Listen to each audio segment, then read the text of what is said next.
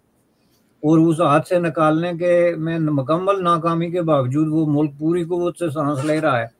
اور سمجھتا ہے کہ ہم زندہ ہیں۔ اس سے یہ سوال اٹھتا ہے کہ کیا پاکستان جو ہے وہ کسی آکسیجن ٹینٹ میں تو نہیں پڑا ہوا؟ اور آج کے حالات کو اگر آپ سامنے رکھ کے دیکھیں تو ایگزیکٹلی یہ اس ساری چیز کو ریفلیکٹ کرتا ہے کہ پاکستان بنیادی طور پہ ایک نیم مردہ حالت میں پڑا ہے۔ Is not just is foreign affairs اور is failure towards Kashmir issue یا اپنی جو جاگلر وین یا جو چیز ہے، بلکہ اس وجہ سے بھی کہ پاکستان کے اندرونی جو اکنامک، پولیٹیکل، سوشل جو حالات ہیں تباہ کن قسم کے، وہ بھی اس چیز کی طرف دلالت کرتے ہیں۔ اب ان کے بحث میں جو کچھ تھا، یہ حکمران جو رولنگ ایلیٹ کے بحث میں انہوں نے سب حربے آزمائے۔ ایوب خان نے جو ہے وہ دنیا کا کوئی حربہ ایسا نہیں تھا، کوئی ایسا فارمولا ایسا نہیں تھا جو لے کے تو اس نے واشنگٹن کے ساتھ یا واشنگٹن کے تعینات جو ملیٹری اٹاچیز جو کراچی میں ہوتے تھے، اس وقت کراچی دارالحکومت تھا، ان سے ملاقاتیں نہ کی، اور دنیا کے کسی ملک کے ساتھ کنسپیریسی کے تحت یا اپیل کے تحت یا کسی نہ کسی طریقے سے کانٹیکٹ نہ کیا ہو کہ ہمیں کشمیر لے کے دے دیں۔ تو اس حوالے سے یہ نہیں کہ انہوں نے کیا کچھ نہیں، مسئلہ یہ تھا کہ دوسری طرف ظاہر ہے ان کا مقابلہ جو ہے وہ ایک ایسے ملک کے ساتھ تھا جس کی بہت ہی میچور قسم کی اور اسٹیٹس مین لائک کائنڈ آف جو ہے وہ پالیٹیشین تھے، بہت بڑی قداور شخصیات تھی اس میں، جو ہے پنڈت جواہر لال نہرو جیسے لوگ تھے جو انٹرنیشنل پالیٹکس کو سمجھتے تھے، اور ان کو پتہ تھا کہ جو ہے وہ فیوچر کا کورس جو ہے ایونٹس کا کیا ہوگا، کس طرح جو ہے اس کو ڈیل کیا جا سکتا ہے۔ تو بنیادی طور پہ جو ہے وہ اصل میں یہ جو سارا کانفلکٹ ہے، اس کو اگر آپ دیکھیں تو یہ ایک لوزر قسم کی بڈ جس کو آپ کہتے ہیں، کہ جس میں آپ کو آلریڈی پتہ ہوتا ہے کہ ہم غلط گھوڑے پہ جو ہے وہ شرط لگا رہے ہیں، داؤ لگا رہے ہیں، اور ہارنا ہمارا مقدر ہے۔ That's what exactly happened. اور اب یہ ہے کہ یہ اگر کوئی نہیں مانتا کہ پاکستان جو ہے وہ کشمیر ایشو پہ ٹوٹل جو ہے وہ لوز کر گیا، ایک ٹوٹل لوزر کے طور پہ ابھر کے سامنے آیا، نہ صرف یہ بلکہ اس نے آخر میں سرنڈر بھی کر دیا باجوہ صاحب کی قیادت میں، جو لاسٹ جو ملیٹری چیف آف اسٹاف جو ہوتا ہے، ان کا ہیڈ آف دی آرمی جو ہے جنرل باجوہ صاحب، ان کے الفاظ میں کہ ہم جو ہے وہ بھارت سے کوئی جنگ نہیں لڑ سکتے اور کشمیر پہ تو لڑ ہی نہیں سکتے، سوال ہی پیدا نہیں ہوتا۔ تو اس چیز کو اگر آپ سامنے رکھ کے کمپیئر کر کے دیکھیں، as I speak today is this the 5th of August here where I am sitting, maybe there the date is different۔ تو یہ 5th of August جو بنا رہے ہیں، اس میں پورے پاکستان میں ریلیاں نکل رہی ہیں، hundreds and thousands of people are taking streets to condemn the act، یہ جو 5th of August کا۔ آپ مجھے یہ بتائیں کہ یہ 5th of August کب ہوا تھا؟ 2019 کو ہوا تھا نا۔ تو 2019 سے لے کے تو 2023 تک انہوں نے یہ ریلیاں کیوں نہیں نکالی؟ چڑیا نے پر تک نہیں مارا۔ ان کا جو سابق پرائم منسٹر تھا عمران خان، وہ خود چل کے کیپٹل سٹی مظفر آباد جو ہے پاکستان کے زیر انتظام کشمیر، اس میں جا کے اس نے تقریر کی کہ خبردار کسی نے اگر جو ہے حرکت کرنے کی کوشش کی تو ایسا نہ ہو کہ ہمیں کشمیر کرتے کرتے انڈیا ہمیں جو ہے وہ پاکستان سے بھی محروم کرے۔ تو that was there policy, complete silence, سے نتھنگ، ڈو نتھنگ۔ تو آج آ کے سوال یہ پیدا ہوتا ہے کہ 19، 20 اور 23 پورے 5 سال بعد آپ کو کیا ضرورت پڑ گئی کہ آپ لوگوں کو سڑکوں پہ لے آئے اور یہ نعرے بازی انڈیا کے خلاف ایک بار پھر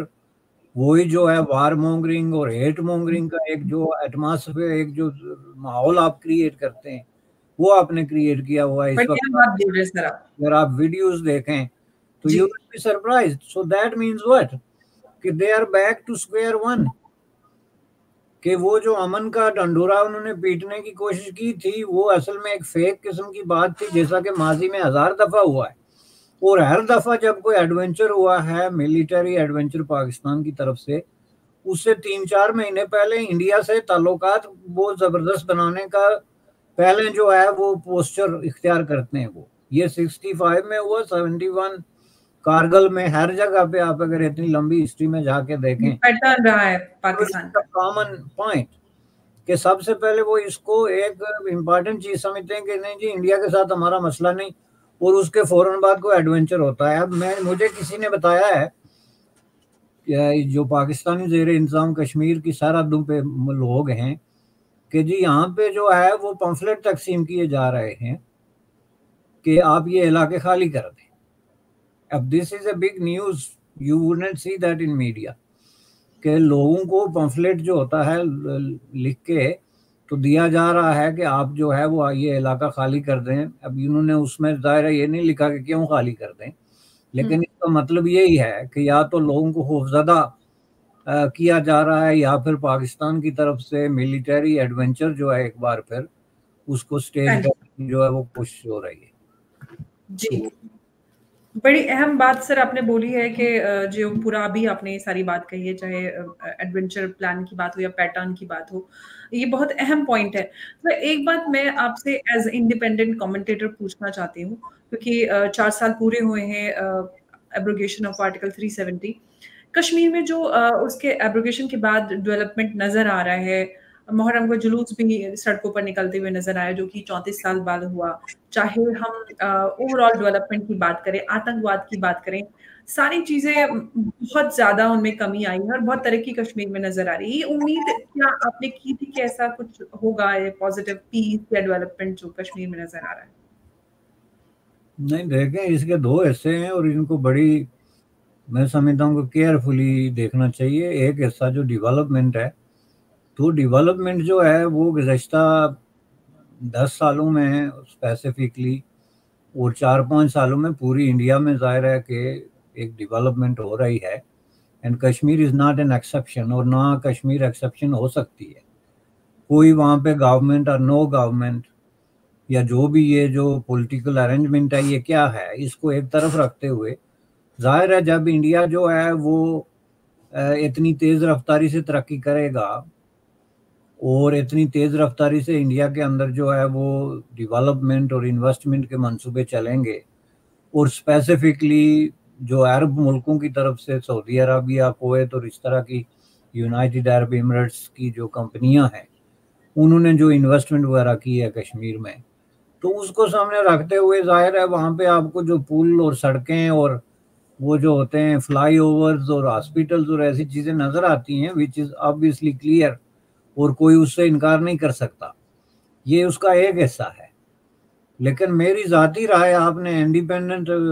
کہا انالسٹ یا کیا، تو اس انڈیپینڈنسی کے حوالے سے میں یہ کہوں گا کہ اس کا جو دوسرا حصہ ہے، میں بار بار اس کا ذکر کرتا ہوں کہ وہ ابھی تک ہونا باقی ہے، اور وہ یہ ہے کہ کشمیر جو ہے